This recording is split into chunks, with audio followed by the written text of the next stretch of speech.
vamos a comenzar con la conversación del día de hoy. Bueno, ya les conté, Felipe aquí ya está en pantalla, que es el invitado de hoy. Te están mandando muchos saludos, Felipe. Hola, gracias por venir. Y vamos a empezar. Bueno, estamos con Felipe Gran. Él es estudiante de doctorado de la Pontificia Universidad Católica de Chile y además es investigador del Instituto Milenio Astrofísica. Él se encuentra realizando una pasantía en el Observatorio Europeo Austral, también conocido como la ESO, y además él trabaja específicamente haciendo investigación en los cúmulos estelares. Así que muchas gracias, Felipe, por haber aceptado esta invitación. Es un agrado tenerte aquí, así que yo creo que la gente lo va a pasar muy bien con la conversación que vamos a tener hoy día. No sé si quieres decir unas palabras. Sí, eso esperamos, como que quisimos darle un poco una vuelta a lo que vamos a conversar hoy para que se lleven un montón de datos y cosas importantes como de la astronomía en general, más de lo que yo trabajo como de más en general. Súper. Y recuerden que todas las preguntas que les surjan, que tengan, las pueden escribir por el chat. Yo voy a estar atenta para poder ir diciéndoles a Felipe. Entonces, vamos a partir con la primera pregunta, que como ya siempre digo, siempre la hago alusión al título de la conversación, que se llama Astronomía Fantástica y dónde encontrarla. Entonces, ¿por qué hablamos justamente de esto? ¿Por qué hablamos de astronomía fantástica y dónde encontrarla? Sí, un poquito en alusión al libro, película también. Bueno, es un poco para hacer una expresión de lo importante que ha sido la astronomía para todos nosotros. Básicamente, que muchas cosas que vamos a contar ahora han nacido en la astronomía y literalmente se han desarrollado y ahora nosotros las usamos literalmente todos los días. Entonces, como un poco de darle un poco de brillo a la astronomía como de diaria, y vamos a dar aquí un par de indicaciones de dónde encontrarla, básicamente. Súper. Porque claro, justamente como tú estás diciendo, muchas cosas nacieron en la astronomía y quizás la gente no se imagina que nacieron ahí. Así que ahí nos pueden preguntar todo lo que se les ocurra sobre esto. Vamos a entonces continuar, ya que explicaste por qué el título de esta conversación y dónde vamos a encontrar la astronomía. Entonces, justamente, ¿dónde podemos encontrar la astronomía? Quisimos empezar aquí con básicamente lo más extendido que podemos encontrar de astronomía, que literalmente lo tenemos en todos los bolsillos, en literalmente todos los computadores, equipos electrónicos y un montón de cosas más, y que son, como nacieron en astronomía, se llaman detectores CCD o Charge Coupled Device, pero para ubicarlo en nuestra casa es literalmente las cámaras digitales. Claro. Todo lo que tenga una cámara digital nació o fue impulsado muy fuertemente, exactamente, por esta idea de llevar la astronomía al lado reproducible, o sea, poder sacar imágenes de los telescopios y poder tanto así guardarlas fácilmente y digamos como hacer un poco más sencillo ¿ya? Las tareas de la gente del observatorio. Ahora, un CCD en palabras súper simples es un conjunto de pasos. ¿Ya? Ahora, imagínense en la calle, paramos la calle por la ciencia, paramos todo el tráfico, colocamos un montón de pasos. Ahora, si nosotros tenemos una manguera o un vaso, tiramos agua. Básicamente en cada vasito en la calle ¿ya? Va a tener agua o va a tener una cantidad de agua más o menos menos o en el centro o cerca del chorro donde nosotros le coloquemos. Y eso es literalmente lo que hace un CCD. En vez de agua, imagínense la luz, fotones, y en vez de los vasitos, un montón de básicamente vasos microscópicos para captar la luz. Eso es lo que hace básicamente un CCD, que es lo que se llama en astronomía. Ahora, esto hay un montón como de la historia de la observación astronómica. Primero fue obviamente el ojo desnudo. Nuestros antepasados también hicieron mucha ciencia con eso. Pero, por ejemplo, se dio un salto gigantesco cuando con la invención del telescopio. Y hace no tanto tiempo, por ejemplo, estábamos dibujando lo que nosotros veíamos en el ocular del telescopio. Entonces, es como hace unos 400 años, un poquito más de 400 años. Estábamos dibujando lo que salía en el telescopio. Luego de eso, se pasó, bueno, hubieron varias fases, pero se pasó a una fase de usar emulsión o placa fotográfica. De hecho, creo que tienes una imagen que podemos mostrar. Está ahí apareciendo en pantalla la imagen de lo que es una placa fotográfica. Perfecto. Básicamente es una placa de algún material, probablemente o vidrio o algún otro metal, que la luz quede impregnada en él. Básicamente fue un salto gigantesco de literalmente dibujar lo que salía del ocular a tener esta placa fotográfica que, por ejemplo, algo tan simple como mostrárselo al astrónomo del lado, lo que realmente salía del telescopio. Claro, porque antes las imágenes, igual dependía el dibujo de qué tan buen dibujante era o para poder mostrárselo al otro si realmente estaban viendo lo mismo, ¿no? Sí, era un poco complicado, la verdad, en la parte de cómo yo puedo reproducir el resultado que hizo el otro científico. Era complicado, la verdad. Y ahora, estas placas fotográficas, si bien hicieron un avance bastante grande, eran absurdamente imprácticas en la observación diaria. Por ejemplo, aparte de el peso, o sea, tener que guardar físicamente placas del porte más o menos del diámetro del telescopio es complicado. Aparte de eso, revelar, bueno, quizás sea un poco como de las fotografías un poco más antiguas, pero cada emulsión, cada placa se tenía que revelar. Entonces era complicado. De hecho, hace poco vi que hicieron públicas, de hecho, un montón de imágenes de placas fotográficas y en peso, o sea, fueron más o menos 100 años de imágenes en placas fotográficas y eran unas 170 toneladas. 170 toneladas, wow. Entonces, el CCD vino a revolucionar bastante en eso, aparte de, digamos, la era digital, que una placa fotográfica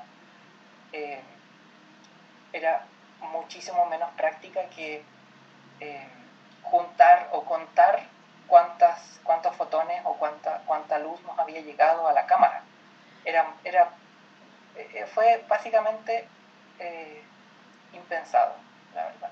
Y de ahí partió la revolución a la fotografía. Bueno, ahora, de hecho tienes otra imagen de apoyo, que a los astrónomos les gusta, como cada vez hacer las cosas más grandes, telescopios más grandes. De hecho, en la cámara CCD que están viendo ahí también, el telescopio Vera Rubin. Sí, el Vera Rubin. Tiene 3,2 gigapíxeles, un montón. Entonces, de hecho, las cámaras fotográficas de nuestros teléfonos o aparatos electrónicos fueron cada vez achicándose por, digamos, una razón práctica. No caben en el bolsillo, no caben en mochilas, carteras. bolsos. Pero a los astrónomos les interesa el detalle o la precisión. Entonces, cada vez se hacen detectores más y más grandes. Sí, esta imagen es bien bonita, la verdad, porque se ve con bastante detalle cómo son los CCD. Y hay que pensar que eso que ustedes están viendo en imagen es lo que tienen, bueno, no necesariamente lo mismo, que la tecnología es más grande, el tamaño, pero en términos de cómo funciona, tenemos lo mismo en nuestro celular. De hecho, si no se hubiera logrado desarrollar los CCD para la astronomía, quizás nunca hubiéramos logrado tener cámaras tan pequeñitas en nuestro celular y que te pueden sacar tan buenas fotos, ¿cierto? Porque cada vez una de las cosas que siempre se vende cuando se saca una nueva versión de celular es justamente la cámara, ¿cierto? Exactamente. Sí. Aparte hablando en técnicos astronómicos, son muy eficientes. Entonces, hay solo ventajas en seguir explorando en esa dirección, básicamente. Sí. Entonces ahí sabemos que algo que finalmente era para los observatorios terminó en nuestras manos. Entonces aquí es el primer lugar donde podemos encontrar astronomía y algo que es tan cotidiano como un celular. Quizás muchas personas no sabían que inicialmente partió ahí. Y ya hablamos de los celulares, ¿cierto? Estamos hablando de ello. Y quiero saber si solamente las cámaras, que ya hablamos bastante de ellas, provienen de la astronomía o tenemos más cosas que habitualmente hoy en día usamos y que no sabíamos que también provienen de la astronomía. Oh, buena pregunta. Sí. La verdad que no. Hay otra cosa que también al principio impresiona un poco, pero si yo quiero ir a un lugar, por ejemplo, la forma más fácil, o un lugar que no sé, o no sé dónde está, busco la dirección y el GPS literalmente me dice, esta es la dirección, o aquí, o ándate por allá, o ándate por acá. Sí. Es el GPS, o el Sistema de Posicionamiento Global, también tiene un poquito de astronomía, una cuota bastante, ya que es muy preciso. Ahora, tiene una precisión más o menos de unos 5 metros. ¿Ya? Y para tener esa precisión, porque es impresionante como, o sea, te mueves en la calle y sabe al tiro en qué dirección vas, es bastante inteligente. Para tener esa precisión, porque a mí no me gustaría confiar en un sistema que, por ejemplo, me diga que estoy, no sé, en la playa y que el sistema me diga que estoy nadando en el mar. Es complicado. Cierto. Para tener esta precisión, se necesita llevar un registro del tiempo súper preciso. De hecho, para que literalmente el GPS funcione, necesita un registro del tiempo en precisión mayor a una billonésima parte de un segundo, lo que es bastante. O sea, si divides un segundo en un billón, claro, necesitas una precisión de eso, de una parte. Y aquí es donde entra la astronomía, bueno, en la teoría especial de la relatividad, ya que si bien no estamos en un agujero negro, no estamos ni cerca básicamente, sí hay una pequeña corrección que hacer, estar en la Tierra a estar en el espacio. Y porque además el satélite se mueve bastante.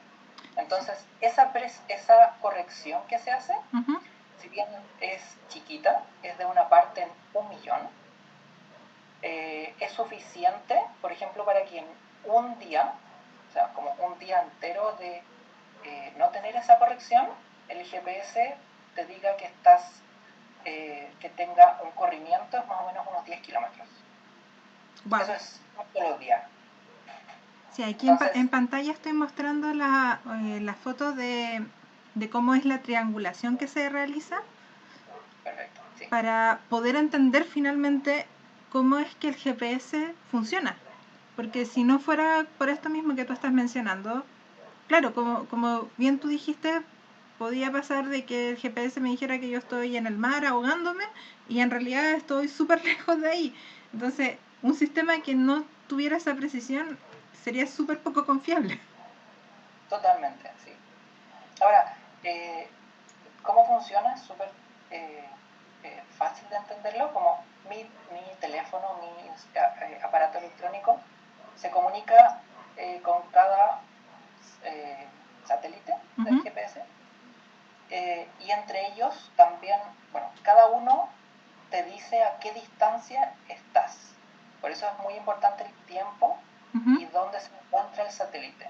Siempre, o sea, como está construida la red, Ujú. siempre tienes a tu alcance 4 satélites en todo el mundo. Entonces, entre esos 4, cada uno dice, mira, estás más allá, estás más acá, y el celular une todo y te dice, estás exactamente aquí, con una precisión de unos 5 metros, ¿no? Claro. Sí, no deja de ser impresionante como que finalmente esto se logró. Si no se hubiera logrado desarrollar la teoría de la relatividad especial, no hubiéramos logrado poder hacer esto con los GPS. O sea, la física que hay detrás de estos totalmente tiene que ver con la teoría de la relatividad. Si no la tuviéramos, no podríamos tener GPS. Y todavía la gente perdida como yo estaría sufriendo mucho. O sea, yo la sufro, imagínate, con celular, porque igual me pierdo, lo logro. Perderme de alguna forma, lo logro. Entonces,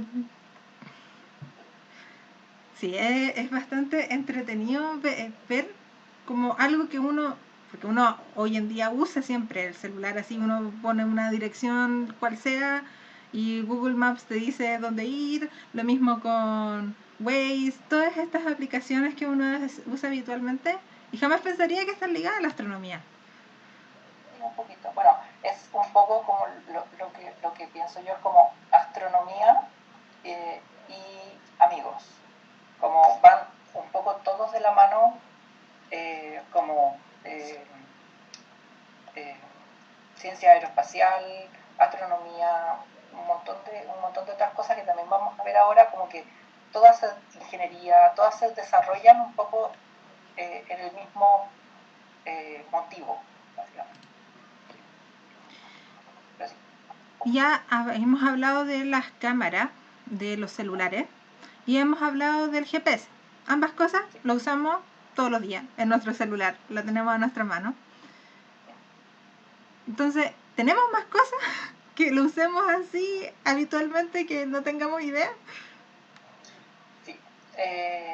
Algo increíble que me di cuenta como repasando para prepararme para esta conversación, Uh-huh. es que al principio no lo creí y lo leí 2 veces. Y dije, un poco impresionante en ese sentido. Aparte que muy entretenida la historia, Uh-huh. porque más o menos a finales de la década de los 70, ¿Ya? eh, bueno, todo esto en el contexto de el Wi-Fi. O sea, el Wi-Fi proviene un poco de las bases del Wi-Fi fueron astronómicas, Uh-huh. aunque no lo crean, sí. Y como decía, a finales de los 70 estaba muy desarrollada la parte de radioastronomía, Uh-huh. por ejemplo, con los antepasados de ALMA, con radioantenas, por ejemplo. Ahí estoy mostrando una imagen de lo que es un radiotelescopio, Perfecto. que es Ahora, una antena. sí, bueno, esa es la base de los radiotelescopios. Puedes Claro. tener una, puedes tener muchas, Uh-huh. pero todos funcionan básicamente con una antena que colapsa la señal en un punto y esa es traspasada al computador o al procesador de imágenes. Lo que hicieron más o menos a finales de los 70 es que un astrónomo ingeniero estaba intentando hacer mejorar el enfoque que tenían sus imágenes. Uh-huh.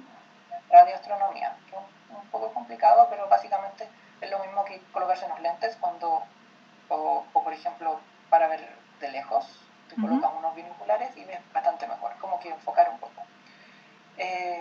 Y de esa, porque básicamente es la manipulación de ondas de radio para lograr este fin de estudiaban las galaxias y querían tener una mejor resolución de sus galaxias en una imagen, básicamente, como para mostrar galaxias bonitas. Queremos mejorar la imagen. Eso fue la clave para que, por ejemplo, se creara la red inalámbrica de área local. Ese enfoque de las ondas de radio hizo que, por ejemplo, yo me pueda conectar con mi router sin necesidad de un cable, porque entre los dos el enfoque es tal que no pierde información. Siempre puedo colocar un cable, pero es mucho más atractivo conectarme por la red de área local, que se llama. Y arriba de eso, o sea, esa fue como la base. Sin internet no puedo acceder a todo lo que ofrece, pero sí me puedo conectar con el router. Entonces de ahí, esa fue la base que alentó a la tecnología para la masificación de internet, del wifi básicamente. Como también lo mismo, mi teléfono tiene esto, el computador, la mayoría, todos. Entonces es impresionante ver hasta dónde podemos llegar con esta como que se llama transferencia tecnológica, como que yo invento algo en un área del saber cualquiera y este conocimiento se me transforma digamos, o es útil a la sociedad. Eso se llama transferencia tecnológica. Si no deja de ser impresionante porque el Wi-Fi es algo que todo el mundo utiliza. O sea, totalmente. Es algo de que, no sé, uno no en esta pandemia, por ejemplo, todo el mundo ha necesitado el internet. Nuevamente volvemos al celular, ¿cierto? Que el celular tiene GPS, tiene Wi-Fi, tiene todo finalmente. Y pensar que si no lo se hubiera desarrollado, quizás probablemente también se hubiera desarrollado en otra área, pero nació por intentar solucionar un problema de la astronomía. Eso sienta las bases como para un montón de otras cosas también basadas en una mezcla súper extraña la que hay en el teléfono, pero sí. O sea, podemos decir que tenemos en el celular bastante astronomía. Bastante. Y cuéntame un poco ya hablamos un poco del Wi-Fi, de los celulares, más que los celulares, la cámara del celular, también del GPS. ¿Qué hay de los satélites? ¿Hay alguna relación entre los satélites que utilizamos y algún objeto astronómico? Es súper... No es como de muy buena educación responder con una pregunta, pero es una muy buena pregunta. ¿Han pensado alguna vez cuál es el GPS del GPS? El GPS del GPS. ¿Ya? El GPS. Porque, o sea, los satélites saben muy bien dónde estamos, pero en principio nosotros también deberíamos saber dónde estamos moviéndonos en el universo. O sea, nosotros estamos en la Vía Láctea y el Sol se mueve bastante rápido, la verdad. No recuerdo el número exacto, pero nos movemos en el sistema solar alrededor del Sol y el Sol se mueve alrededor de el agujero negro de la Vía Láctea. Entonces, es un poco un caos decirle al GPS, aparte de que la Tierra está rotando, es como que decirle exactamente dónde estás. Y para eso fue que los satélites no hablan directamente con el objeto astronómico que vamos a decir ahora, pero sí toman referencia. ¿Y que son cuásares lejanos. Ahora, ¿qué es un cuásar? Esa es otra buena pregunta. Es en 10 segundos es básicamente una galaxia que está muy lejana, que tiene un agujero negro bastante masivo y que está, digamos, absorbiendo material. Ujú. Y eso lo hace extremadamente brillante. Tan brillante de que aunque está casi digamos, en la orilla del universo, podemos nosotros verlo. Ujú. Ahora, lo vemos como un puntito, es como una estrella, por eso viene el acrónimo de su nombre, por ejemplo. Es solo un puntito, no podemos diferenciar brazos espirales ni nada, pero vemos una fuente muy brillante ¿Ya? y que mientras nosotros nos movemos, como está muy lejana, estos cuásares tampoco se mueven. Entonces es un perfecto sistema de referencia para decirle a los satélites, mira, qué es lo que se llama el Sistema Internacional de Referencia, que usamos básicamente los astrónomos. Entonces, directamente no se hablan los satélites con los cuásares, pero nosotros les decimos dónde están. Y con eso tenemos la precisión que podemos tener, como de más o menos 5 metros en el GPS. O sea, finalmente tenemos que el GPS, tal cual como tú decías, el GPS del GPS es un objeto astronómico. Sí, totalmente. Súper interesante porque nuevamente uno como que asume que las cosas funcionan, ¿cierto? Pero pocas veces te cuestionas por qué funcionan o cómo funcionan. Entonces, pensar que la calibración finalmente que tiene el GPS de los satélites viene de de un cuásar que está súper lejos, y que justamente que esté súper lejos es lo que hace que nos sirva de sistema de referencia, no deja de ser impresionante. Exactamente. Ahora, Así, como que todo está más o menos unido y funciona perfectamente. Eso es lo entretenido y por eso también es tan usado, porque funciona y funciona muy bien. Mira, ahí nos están contando, nos están diciendo que te están saludando desde Ecuador, que está muy interesante. También nos está Raúl Montenegro Coli, nos dice que está asombrado con el dato, dice que es buenísimo, no deja de ser impresionante. Así que sigamos viendo dónde más podemos encontrar la astronomía, pues ya hemos encontrado astronomía en hartos lados, que son cosas que nosotros utilizamos habitualmente. Así que sigamos encontrando la astronomía. Ya cuántos ya llevamos, llevamos el Wi-Fi, GPS, satélite y las cámaras de los celulares. Sí, eso también. Así que estamos encontrando astronomía por varios lugares. Tú mencionaste anteriormente estábamos hablando de los radiotelescopios, ¿cierto? De que el Wi-Fi se desarrolló justamente para solucionar un problema que tenían los radiotelescopios. Entonces quiero que nos detengamos ahí, porque los radiotelescopios son muy conocidos en nuestro país, ¿cierto? Probablemente la gente que nos está escuchando ha escuchado hablar de ALMA, que es un radiotelescopio, de los varios que existen. Entonces, quiero que nos cuentes un poco por qué los radiotelescopios son importantes y qué tan importantes fueron en la detección de algo que se llama el fondo cósmico de microondas, o también conocido como el CMB. ¿Cómo se detectó el CMB? Esa también es una historia súper divertida, un poco para dar introducción a otra cosa, pero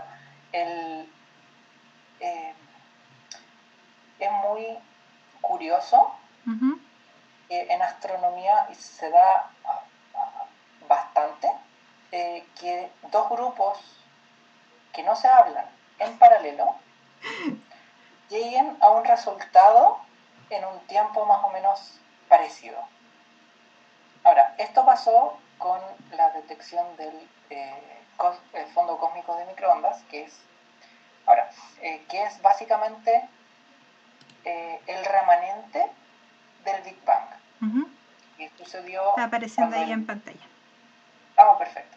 Ese es básicamente una imagen de todo el cielo, del remanente de lo que fue el Big Bang. Ahora, como ustedes más o menos pueden apreciar, recordar o pensar, ¿sí? El Big Bang partió de un punto, como una explosión, y cada vez que, digamos, el universo se fue expandiendo, la temperatura en él fue bajando. Al principio los átomos no podían estar juntos, por ejemplo, y era como una sopa de materia y luz y radiación, ¿ya? Entonces, átomos no podían estar juntos porque la temperatura los disociaba instantáneamente. Hasta aquí llegó un punto, más o menos 380.000 años luego de la singularidad, que materia y radiación o luz se pudieron separar porque la temperatura era suficientemente baja. Eso es más o menos unos 3.000 Kelvin, ¿ya? 3.000 grados. Y ahí es lo que están viendo en pantalla es literalmente cuando la luz dejó de o pudo viajar libremente sin chocar. Y eso es como lo más lejano que podemos ver en nuestro universo. Y eso solo se ve con radiotelescopios. Claro. Sí, esto no deja de ser impresionante ver este remanente, este fósil finalmente. Este es un fósil ahí que se estudia cada vez con más detalle y precisión. Y que es como que lo más lejos que hemos llegado es esto. Y no se puede más tampoco, porque justamente por lo que tú estabas explicando. La luz finalmente se creó en este momento. Entonces, antes de eso... Viajó libremente. Antes de eso era todo, digamos, una sopa. Una cosa extraña. Pasando un poco al cómo se detectó, también es interesante porque, bueno, volvemos a más o menos mediados de los 60, en que se estaba desarrollando también la radioastronomía. Estaban inventando detectores, formas de las antenas. Entonces, hubo digamos, dos personas que después ganaron el Nobel por esto también, Penzias y Wilson, que intentando crear un instrumento lo más preciso posible, no se podían deshacer del ruido como de fondo, como que siempre no podían sacarse un ruido, siendo que era teóricamente por la sensibilidad de su detector, como un PCB, posible. Digamos, yo puedo escuchar a cierta distancia, pero no podía alcanzar esa distancia. Entonces, intentaron absolutamente de todo, hasta limpiar la antena. De hecho, sacaron varios pájaros que estaban anidando en la antena.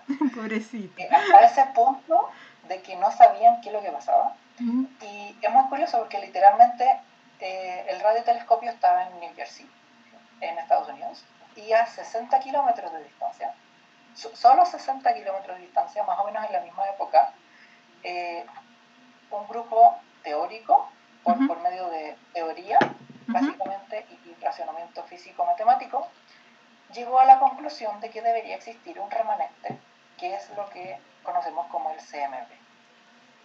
Entonces, por probablemente un poco de suerte también, una persona hizo de puente, otro astrónomo hizo de puente, y dijeron, mire, ustedes dos grupos conversan, por favor póngase de acuerdo y realmente vea si es que es lo que está buscando o no, y si no, bueno, tenemos buenas noticias. Así que así fue más o menos como pasó este descubrimiento. Y luego creo que si no me equivoco, el 2009, fueron galardonados con el premio Nobel por descubrir literalmente el fósil del universo, básicamente. Sí, es bien entretenida esa historia, la verdad.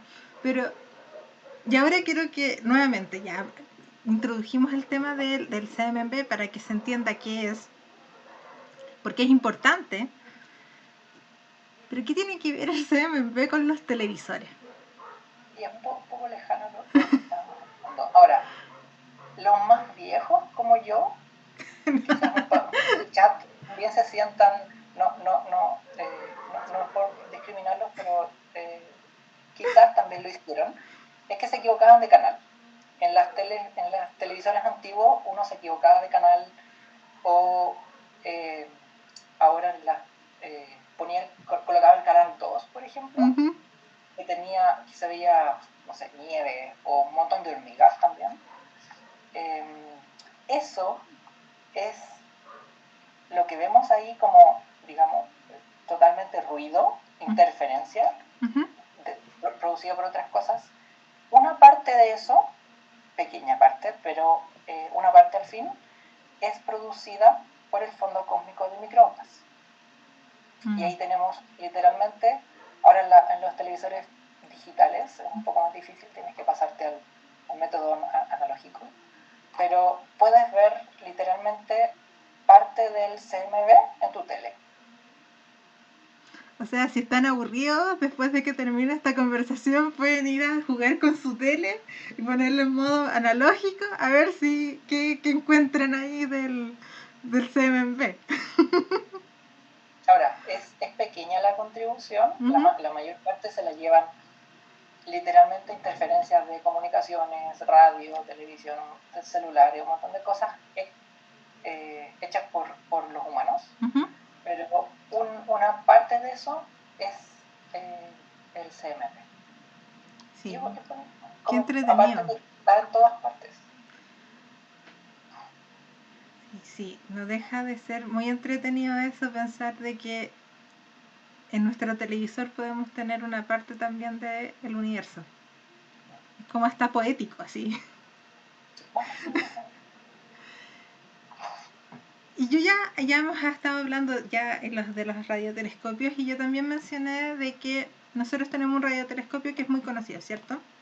La gente generalmente ha escuchado hablar de ALMA y si no, generalmente ha visto esta imagen de este radiotelescopio que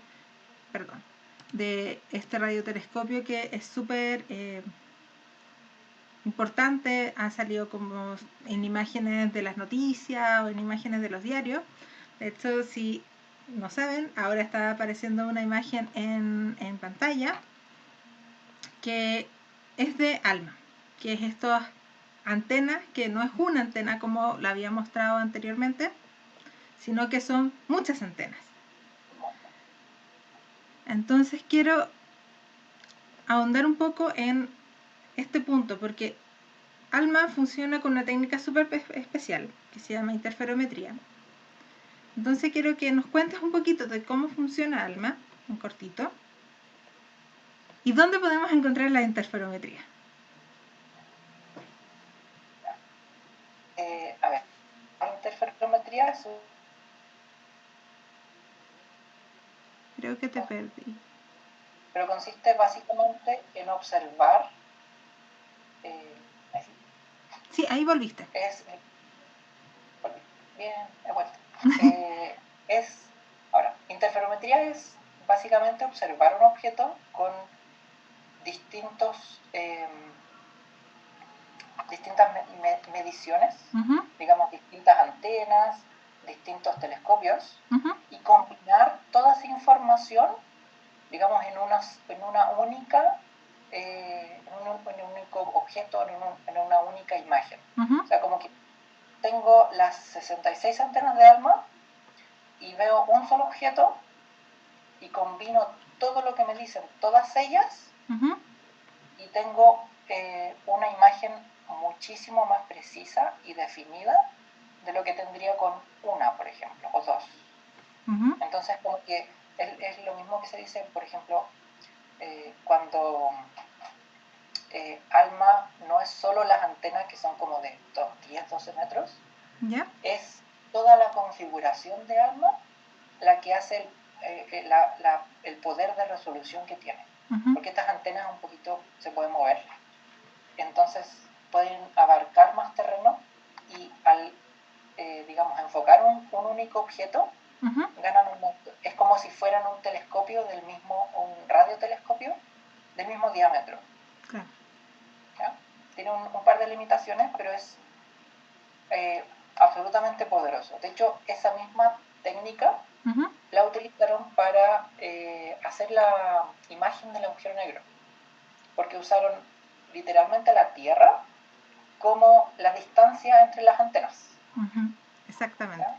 Entonces, eso es, en palabras súper simples, probablemente el live de la semana pasada exploraron un montón más. Antepasada, perdón, eso. Sí. Exploraron un montón más de posibilidades y antenas in situ, pero eso es en palabras simples. Ahora, es esa misma técnica que desarrollada y básicamente hecha para la astronomía, se puede encontrar en un montón de otras áreas que en principio no teníamos idea. Por ejemplo, en medicina, en resonancias magnéticas, escáneres o tomografías, ¿ya? También ocupan la misma técnica de sacar imágenes de varias mediciones o de varios ángulos y transformarlo a, digamos, una sola imagen o diagnóstico, básicamente, pero sí. O sea, y es impresionante, como nos pasamos de astronomía y un poquito a medicina. Sí, también. Y que tanto nos ayuda finalmente, porque gracias a los avances que se hacen también en medicina nos sirven a todos. Entonces, ver que una técnica que nació para solucionar un problema nuevamente astronómico, lo estamos usando habitualmente nosotros.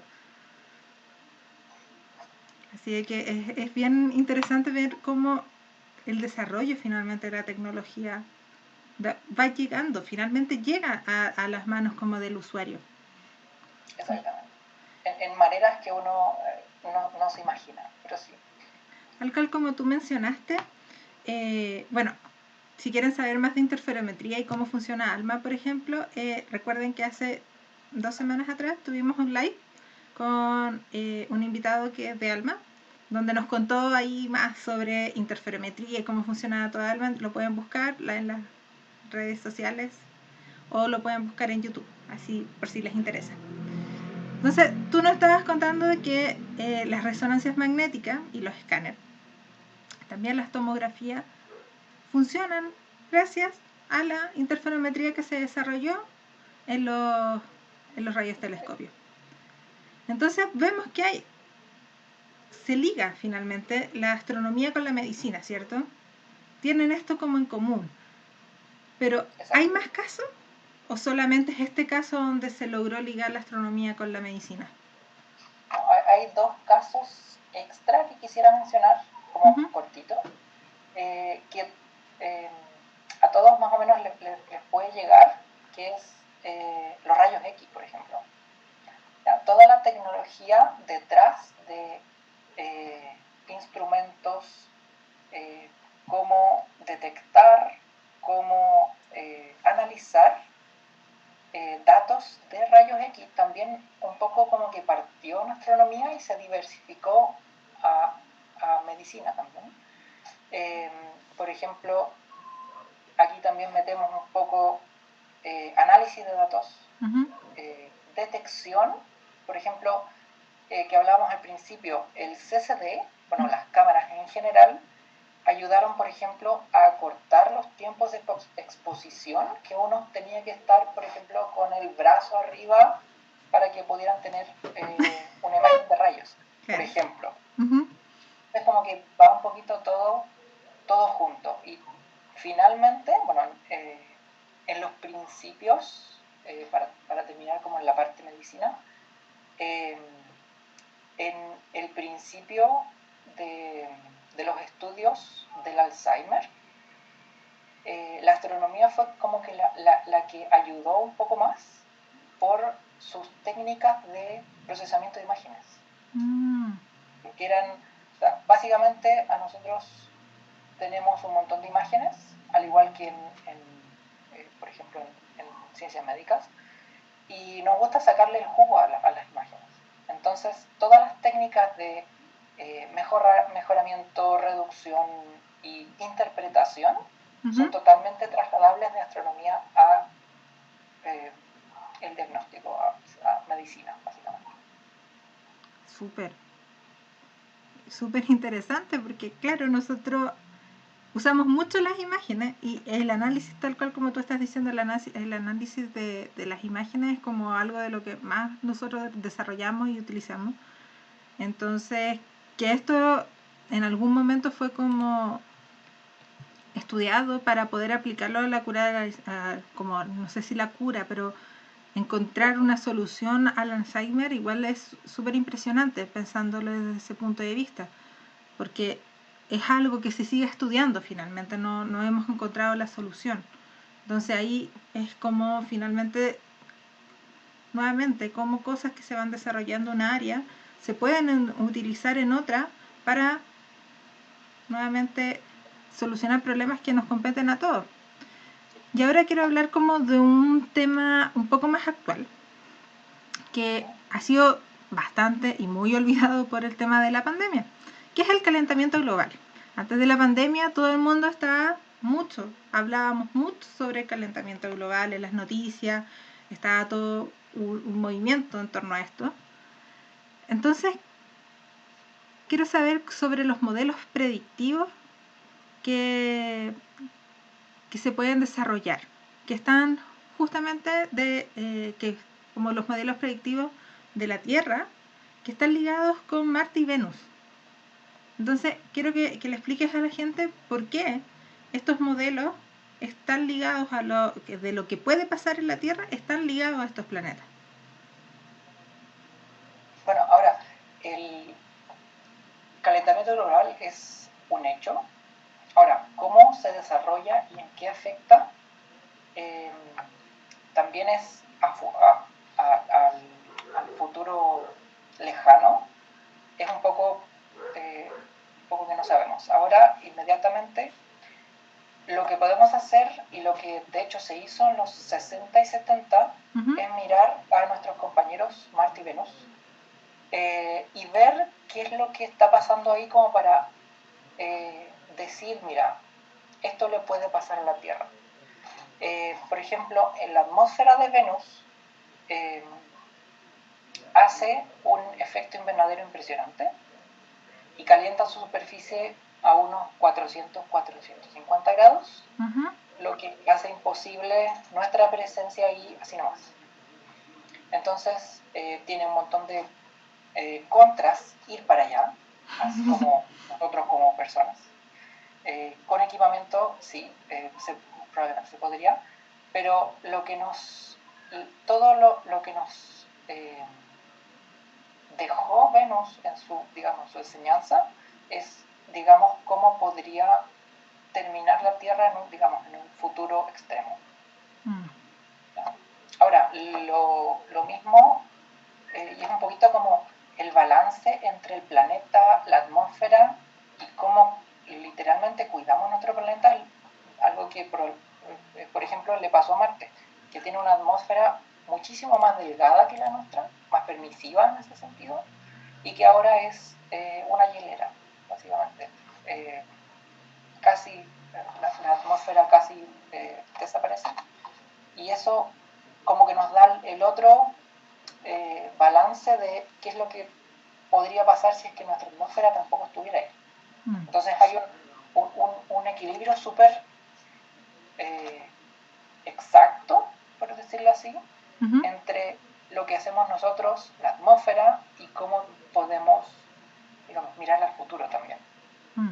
Eso es lo que es totalmente en los 60 y los 70, con, las primeras, no primeras, pero observaciones en una resolución bastante buena de Marte y Venus nos adelantaron, por decirlo así. Sí. Y también como un poquito colgándose un poco de esto, es que no solo la astronomía, como que se impulsó y tuvo un auge en este sentido de ciencias planetarias, sino que programas de radio, televisión, películas, hasta cómics fueron influenciados por cómo era vivir o cómo era el planeta. ¿Ya? Porque, digamos, en los 70 como que se masificó, digamos, cómo se podría vivir o cómo era la superficie. Y de ahí, ciencia ficción. La ciencia ficción. Probablemente programas de radio, pero bastante. Sí, así que el mensaje, hay que cuidar nuestro planetita. Es lo único que tenemos. Y ya nos va quedando un poquito rato. Ya hemos aprendido harto de dónde podemos encontrar la astronomía, que es muchos más lugares donde uno se podría imaginar está la astronomía, ¿cierto? Y ya que nos fuimos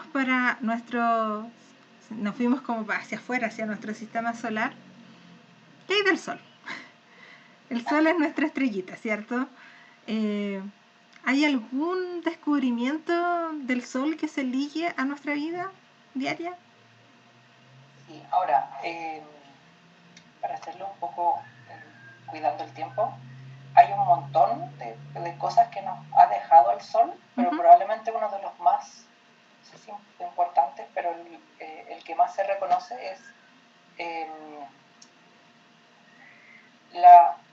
a través de la astronomía, por ejemplo, establecer las duraciones de los días, meses y años, lo que transforma en nuestro calendario, el que usamos.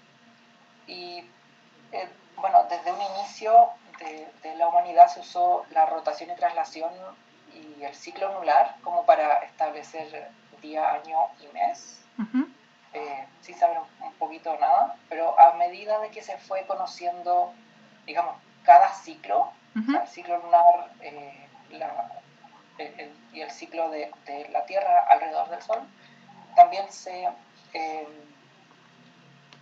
fue perfeccionando el calendario, que al final se estableció en 1582. Y hay un dato súper curioso en ese sentido. Bueno, trasladamos el calendario juliano al gregoriano, que es el que tenemos ahora. Y muy curiosamente, hoy día es 15 de octubre. Y en ese año, bueno, para hacer un ajuste, porque como saben, cada ciertos años hay un día bisiesto. Claro. Entonces, ese descuadre entre el calendario antes del que teníamos nosotros, que se estableció hace un montón de tiempo, casi 2000 más años, para ajustar ese desliz entre días y días, fue que se anularon un par de días. Fue impresionante. Del 4 al 15 de octubre se saltó, digamos. No existieron. No existieron. Y de 1580. Es como el dato curioso de esto, que, bueno, aparte de guiarnos en estaciones y de, digamos, hacer nuestra vida y nuestros días, fue este salto del 4 al 15. Los días entre medios fueron borrados por un argumento súper práctico, que es: esto tiene que cuadrar. Tiene que cuadrar los años bisiestos y como que todo. Entonces fue curioso. Dejemos esto atrás y simplemente pongámoslo todo en orden.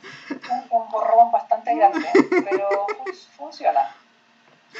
Muy bien. Y ya para ir terminando, porque ya nos quedan los últimos minutitos, espero que a la gente le haya gustado y le haya entretenido esta conversación y darse cuenta de dónde encontramos la astronomía. ¿Por qué, según tú, es necesario invertir en ciencia? En específico, la astronomía, que es de lo que estamos conversando.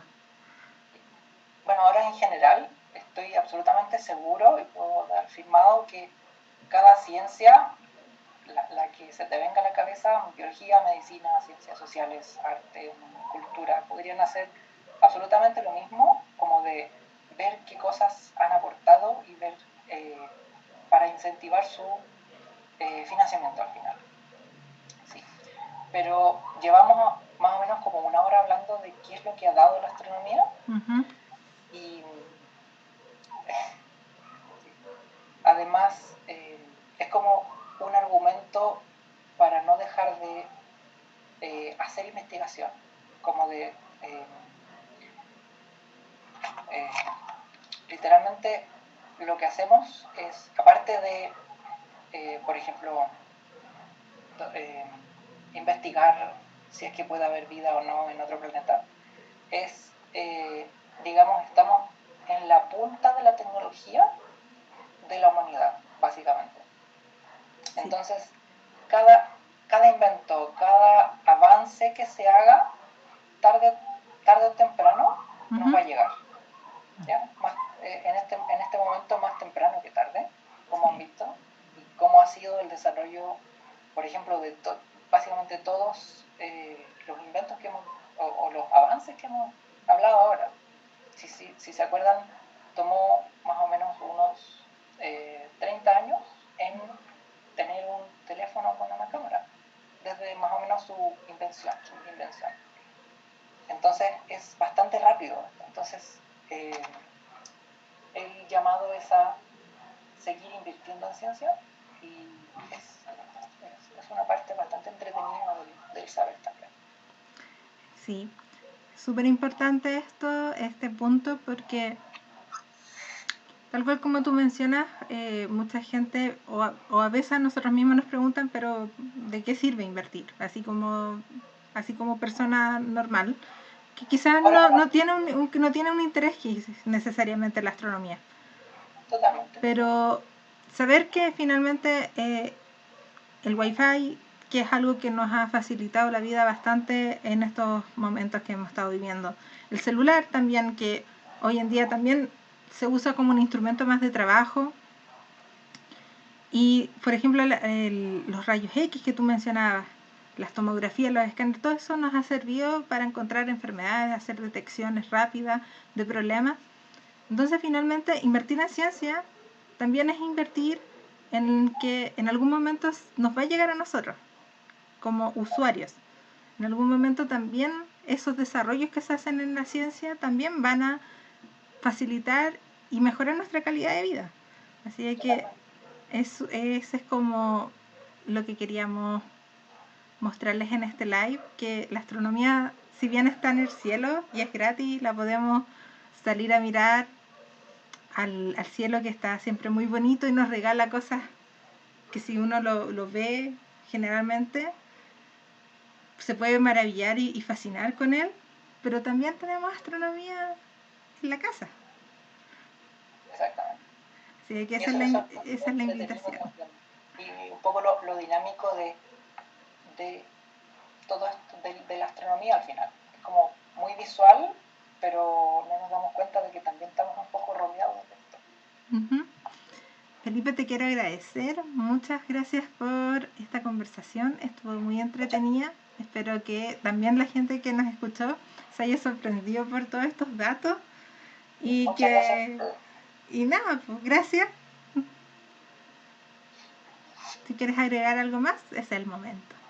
No, gracias por la invitación, gracias por un poco este espacio. Quisimos un poco salir de la ciencia un poco más dura. Me encantan mis cúmulos globulares, estar al centro de la galaxia, pero también es importante y es nuestro deber un poco acercar todo esto. Y, o sea, hay un montón más de ejemplos que no tocamos aquí por tiempo, pero si les da la curiosidad, investiguen. No solo de astronomía, un montón más de ciencias. Y es impresionante todo lo que cómo se ha desarrollado, cómo se ha expandido hasta el punto en que lo tenemos en el bolsillo, básicamente. Sí, que ahí nos están dando felicitaciones, Felipe, te están felicitando por la conversación y nos están escribiendo que lo guardemos. Quiero recordar que todos los live que hemos hecho se encuentran disponibles en nuestras redes sociales o en YouTube. Recuerden que nos pueden buscar como Astrofísica Más. También están ahí diciendo muy entretenido, gracias por tu aporte. Así que me quiero despedir. Sin antes